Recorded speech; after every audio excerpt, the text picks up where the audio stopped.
adutyulwe abulawa kumqhoqhozwano namapolisa amadoda amathandathu ebefunwa ngamapolisa ngokuphethelene nezityholo zokubulala nokunyanzelisa intlawulo eSouth Beach eThekwini phezolo.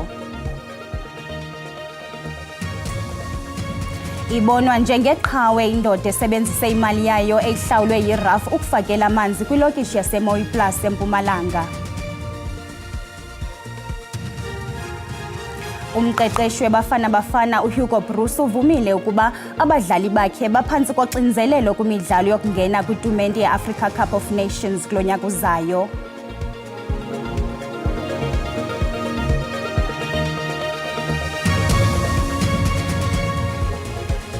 Bhotani Mzikantu, siziphekile sazibonda ngoku lilixa lokuba sizophule singaphosanga maseko masinirhabulise kwibhekile yasemini nje. Adutyulwe abulawa kumqhoqhozwano namapolisa amadoda amathandathu ebefunwa ngamapolisa ngokuphethelene nezityholo zokubulala nokunyanzelisa ukuhlawulwa imali kwisiganeko esenzeke kwingingqi South Beach eThekwini phezolo. Amapolisa athi akwaphanda ukunxulumana kwala madoda nesiganeko sokubulala esihlasimlisa umzimba eMarian Hill ngale mpelaveki, apho kubulewe amadoda amahlanu ngongenalusini. La madoda kwasolwa nangokubandakanyeka kwisiganeko sokubulawa kwabantu abathathu eMpumalanga eThekwini ngoLwesihlanu kunye nasekuphangweni kweshishini.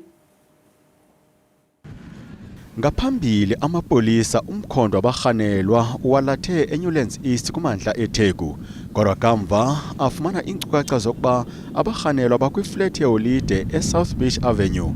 Amapolisa athi athe nje akugaleleka kwiflat abarhanelwa batshisa ngerhuluwa. Bobathandathu abarhanelwa badutyulwe basweleka kwalapho.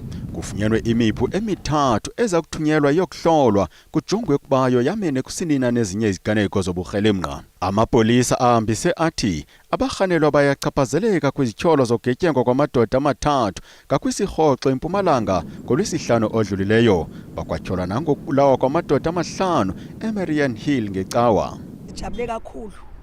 Sijabule kakhulu uma ngaba amaphoyisa ephakeme, amaphoyisa esenza umsebenzi wabo.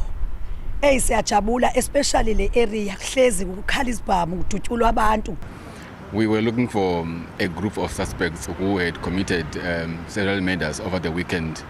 The triple murder in Hammersdale, also the 4 murders in Kwandengezi on Sunday night rather. We went to a location in Newlands East last night. Then that turned to be a false address, but we gathered under intelligence. That led us to this apartment where when police announced their presence, suspects opened fire and there was a shootout, and unfortunately 6 of them were shot and fatally wounded. Abarhanelwa bakwatyholwa nangokubandakanyeka kuthutyelwe ezisolo eziyobisi. Amapolisa azama ukuphanda ngomntu obebhalisile ukufunela abarhanelwa indawo yokuhlala kwezi flats zeholide.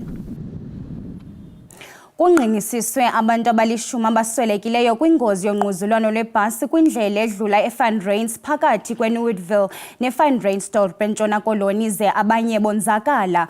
Umphathiswa wolawulo lwasekuhlaleni uphuhliso nokusingqongileyo uAntle Bredel uthe bekukhwele abantu abangama-42 kule bhasi ibisuka eMntla Koloni isiya eNtshona Koloni. Amagosa enkonzo zikaxakeka akule ndawo yexhwayelo, ukanti unobangela wale ngozi usapha. First of all, our heartfelt condolences on behalf of the Western Cape government goes out to the families of those deceased as well as the families of those who are seriously injured, and we've transported them to various hospitals, some in Vredendal, some in Tygerberg and some in Paarl, and we will monitor the situation. I'm also grateful that the bus company owners as well as the owners of the construction company was here last night, and they're also spending time with the families, so they don't hide, they come out and they will also support the families. And then from disaster management side, I really want to thank our rescue workers. I want to thank SAPS, especially thank SAPS Van Reinsdorp branch.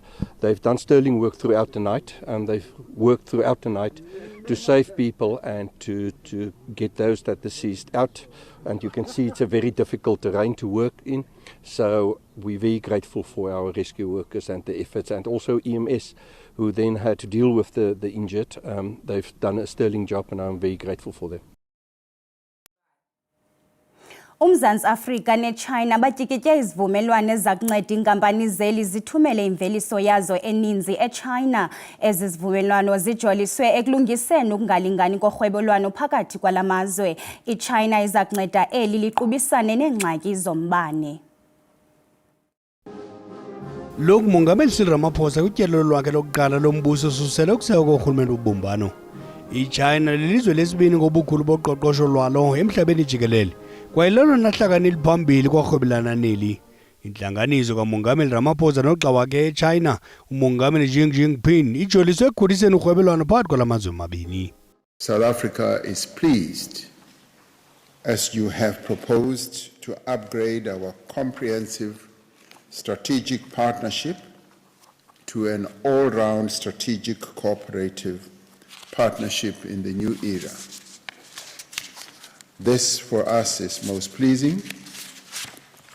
This is pleasing because it will elevate our mutual beneficial political and economic ties for the benefit of both our countries and our peoples.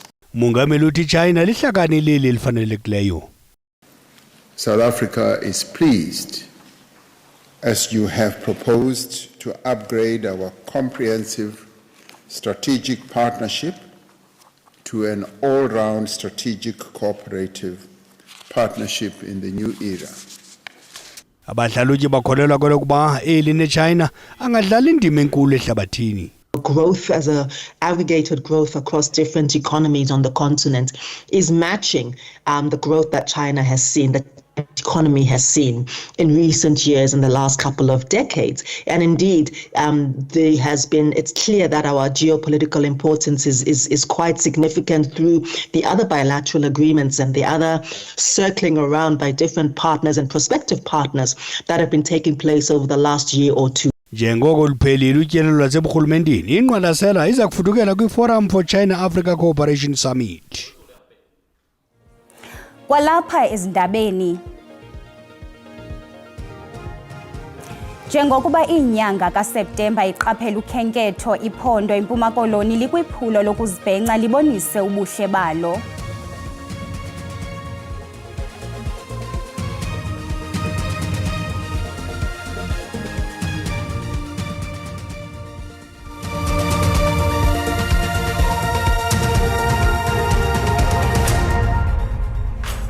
Sinamkele kwakhona.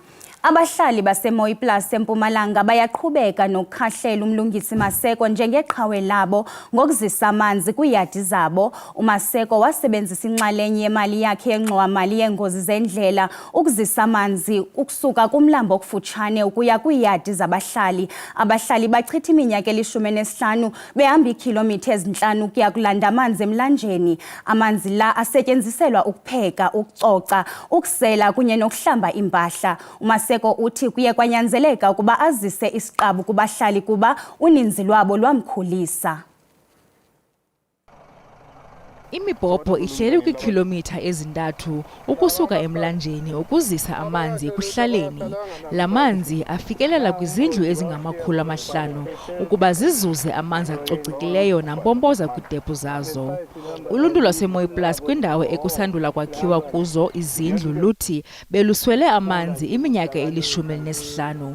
Umlungisi Maseko oneminyaka engama-41 ubudala nowaziwa njengomajazi ekuhlaleni uthi ekuqaleni wazakhela umngxuma kwiyadi yakhe kwiphulo lakhe lokulima. Kodwa wathatha isigqibo sokuba asebenzise imali yakhe yeRAF emva kokubona imingeni yoluntu yamanzi kule minyaka edlulileyo. Decide ngahlala phansi ngabuka ukuthi ngingaphila kanjani.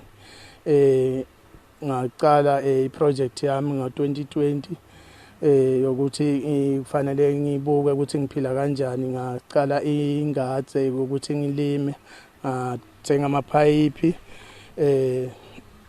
ngidonse mandi 5 kilometers kusuka emfuleni. Ngasuka lapho ngabuya ngalima lengadi. Then ngabona ukuthi umphakathi uyasokola ngemandi, nganikela ngawe emphakathini. Ngaphezu kweminyaka emibini lenziwe liphulo lokuzisa amanzi eluntwini lwalo mmandla, abahlali basamtyibeka nanamhlanje oku ngezincomo uMajazi ngenceba yakhe. Bachaza indlela ababesiwa bevuka besilwela ukufumana inkonzo yamanzi lonke eli xesha. Mandi siwaswele kakhulu. Mandi bewafika la. Thole ukuthi kuqhamuka ivaterikani ithi sithelelela mandi aphume epompini lapha. Thole ukuthi na utuzo ofolela mandi lo muntu lo mlanzelako mhlawumbe uphethe 15 wemakani ufuna akhe wonke lo 15 wakhe wemakani. Umaseko uthi lonke eliphulo lithathe unyaka onesiqingatha ukugqitywa. Emva koko amanzi aqalisa ukumbomboza kwiidephu zamakhaya emva kweveki.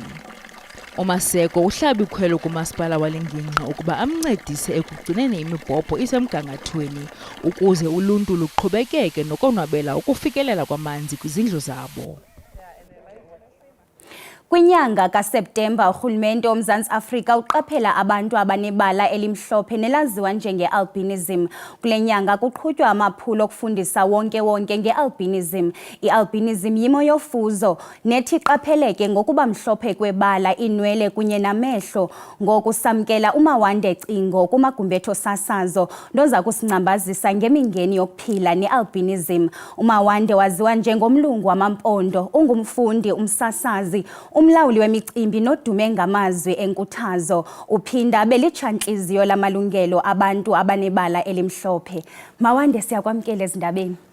Asibulise nobathembu kuwe nakumbukele ekhaya. Khawusichazele kuqala ithini intsusa yeligama lithi umlungu wamampondo? Well, igama elithi umlungu wamampondo ndilifumene kubaphulaphuli njengoba busawutshilo wathi ndingumsasazi. Ndanikwa eligama because besithi xa bevisita beyondibona bafike bathi hayi bo besicinga bafanele lo muntu umnyama so uyathandeka ungumlungu. Then ke ngoku chief Mbuelo Nonkonyana wabe selitywina eliqinisekisa wathi apha kwesitishi sethu sinomlungu wamampondo. Oh, ingaba ke ngokwaye waziqaphela njani ukuba uphila ne-albinism? Ndiziqaphele ebuntwaneni bam ngokuyandikhula xa ndibona i-reactions zabanye abantu nabantwana ebendikhula nabo, ndabona into yobana andifani nabanye abantu ndiphila nelibala i-albinism.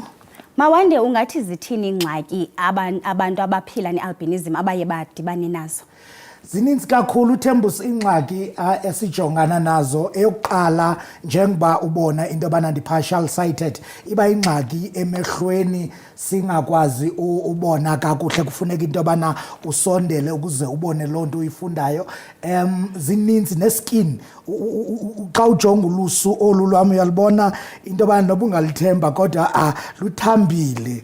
So zezo zinto zininzi wethu Thembus, kodwa ke eyona nto ndicinga bafana uba ingxaki kakhulu kumbukele ekhaya ileyo yoba njengabantu abaphila ne-albinism njeba sinale problem sinayo, urhulumente woMzantsi Afrika akasinanzeli ntweni, ndizawuthi njengoba bekufanele into yobana unezinto azenzayo ukukhawulelana nathi bantu abaphila ne-albinism, uyasilela, uyafeda ukwenza loo nto because ayenqaba ukuthi amathuba wemisebenzi. Umzekelo, mna ndivolontiye for more than 8 years kwi-community radio as umfundi wendaba, umsasazi, but still nangoku andikaqeshwa. Ithetha uba loo nto sinengxaki ezininzi of which ke ngoku usikungazi noba ithini ifiye yabo, kuba kaloku ndicinga uba fanele uba sonke singabantu sinelungelo siyavota, so sinalo problem.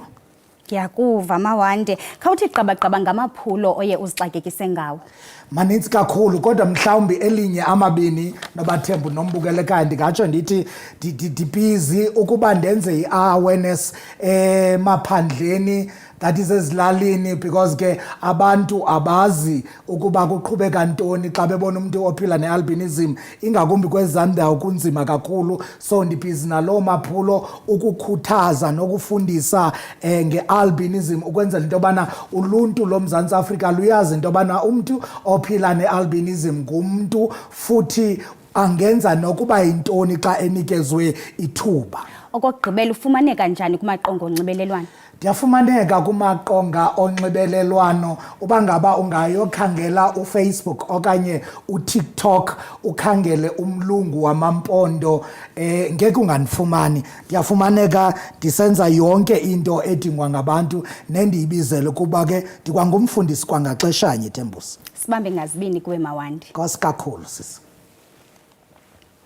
Inyanga kaSeptemba iqatshelwa njengenyanga yezokhenketho yaye iarhente yephondo yezokhenketho yaseMpuma Koloni ikwiphulo lokubonisa ngobuhle beliphondo. Kanjalo oku akuzoza ngamaxabiso axhomileyo okukuza emva kwe5.9 million eze ngabakhenketha abatyelele eliphondo kunyaka ophelileyo. Uqala lehambo iColchester yaseGqeberha ibe yindawo yokuqala ukutyelelwa. Kuthatyathwe ihambo ngesikhephe namhlanje nanjengoko abakhenkethi begabula izigcawu kule nyanga yezokhenketho. Kananjalo kukwathatyathwe ihambo ende ngakwinduli ezigudla unxweme ukusingisa kumlambo iSundays River. It really was a great experience. I definitely need to do this again. Awesome experience, rather tranquil, going down to the face of the water. I'd say awesome conduction, great staff. Le hambo ibandakanya ukuchubelana ngolwazi ngokuphathelene nendawo nemiba yembali yeli. It is important for the new generation coming also to learn, to know about this tourism and to know about this river as well as Eastern Cape. Iphondo laseMpuma Koloni lineqhayiya ngentaphane yendawo ezinomtsalane kwabezokhenketho ukusukela kwiindawo zogcino lwezilwanyana nezamanzi, izakhiwo zenkcubeko nendawo zolonwabo. Right now we're currently sitting at 5.9 million trips into the province and we're trying to sustain that. We're also showcasing a number of UNESCO sites that we have, including the Steve Biko Trail and the Nelson Mandela home, which has been recently announced as a UNESCO site. So there's a plethora of offerings that we have from our natural beauty, culture, heritage, leisure, events. Ukanti ke le agente yezokhenketho ivakalisa ngelithi ubundlobongela ngakubakhenkethi iseyinxwaleko emandla edinga ukuthatyathelwa ingqalelo iphele nya. Ukanti ke ngoku njengesiqhelo ngelixesha sinayo intatheli yethu yezobuchwepheshe uSandile Hlangani esiza kumngcambazisa ngezamaqonga onxibelelwano. Sandile, siyakwamkela. Yeyiphi imiba etrendayo? Into abathetha ngayo kakhulu abantu namhlanje on social media ngakumbi ku-Twitter into yokokuba imiphefumlo yabo idandathekile. Idandathekiswa zizinto ezithi zenzeke ebantwini naselizweni jikelele, ukuquka into yokokuba eEastern Cape sawukhumbula ukuthi kukho iprincipal eye yadutyulwa ngumuntu ongaziwayo nosafunwayo ngamapolisa. Okwesibini sizawukhumbula ukuthi kukho lento kaGogo Sikhotheni othe waswelekelwa ngunyana wakhe ebekade se-ICU ixesha elininzi. Lento ke bathi abantu kubalekile okokuba sithande ukujongana, singathathi ixesha lethu silisebenzise kakhulu ku-social media, ungakwazi umjonge omnye umuntu uba uqhuba kanjani.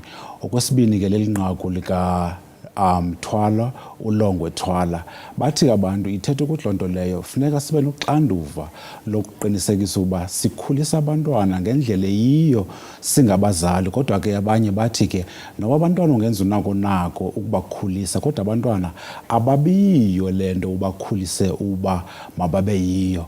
Inqaku lesithathu ke litrendayo leli le Home Affairs elibonisa ukuba zininzi ingxaki sinazo njengelizwe loMzantsi Afrika njengokuba into yase-Home Affairs ibaxhalabisa kakhulu abantu. Okokugqibela ke sizawuyazi ke ukuba uMiss Universe yona nto ke bathi abantu kuyo yonke lento yenzekileyo uMiss Universe uzisa ithemba ebantwini nangona naye ke ebekulento ye-Home Affairs ye-fraud. Okokugqibela ke nobathembi lento yokokuba zonke izinto zenzekayo ziyasibonisa uba inkulu into efuneka siyenze njengelizwe nanjenge-country elingumzantsi Afrika. Kodwa ke ezinye ezifana no-Miss Universe zezinto zezisa ithemba ebantwini. Sibambe ngazibini kuwe Sandile. Camako. Njengesiqhelo masicaphula amagqabantshintshi ezithe zaqaqamba ngaphaya kwemidayeli siziqale eDemocratic Republic of Congo. Urhulumente wase-Democratic Republic of Congo ubhengeze ukuba ziphanzile iinzame zokuqhekeza intolongo eMakala kwisixeko iKinshasa ngoThulanja. Amagosa ezokhuselo avulele ngerhuluwa kanti akukho banjwe leqileyo kwesi siganeko, litshilo igosa leentolongo. Kwaqu eBolivia, iqela lamabomvane elaziwa ngePonchos Rojos limbonzeleke kwisixeko iLa Paz linyanzelisa uqukunjelo kwenguqu kuqoqosho okukhokhelele kungquzulwano nabakwantsasana. Lo mbhodamo uphume nodlolazana xa kusonzakala ngokungenalusini amagosa esipolisa asixhenxe nabahlali ababini kungoku nje babolekisana ngencina nezigulana esibhedlela. Qakatha qelele kummandla weAmazon eBrazil. Lo mandla uthwaxwa ingqatsini yelanga ekhokhelele kwimbalela eyolanywayo kweli lizwe. Imizi eqhele ukudada emanzini kungoku nje yome nko, ukanti nabalobi babuya bembanguza kukushokoxeka kweentlanzi.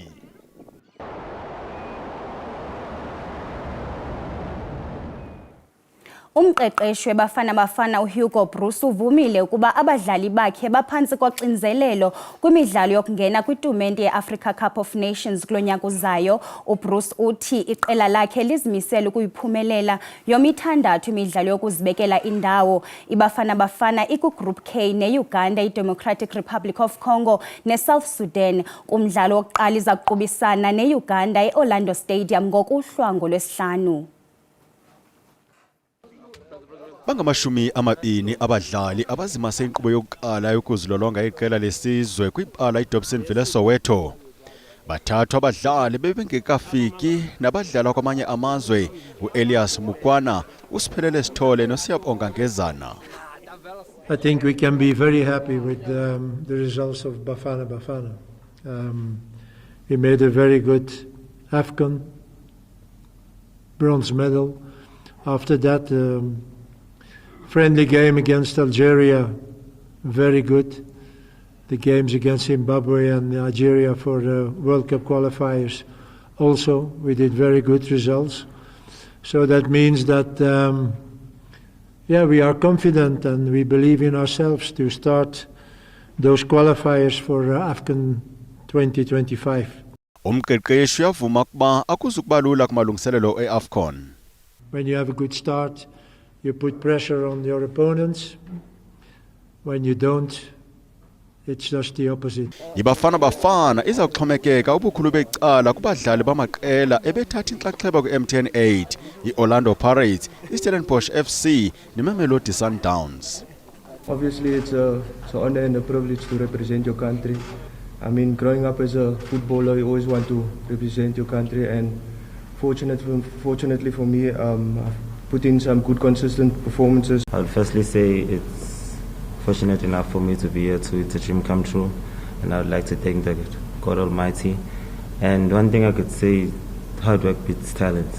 Liseza kubhengezwa ibambela captain kuba akekho Ronwen Williams icaptain ngenxa yomonzakalo noPercy Tau isekela. Ndiyakubela ilixa lizayo kamnandi into zakuthi.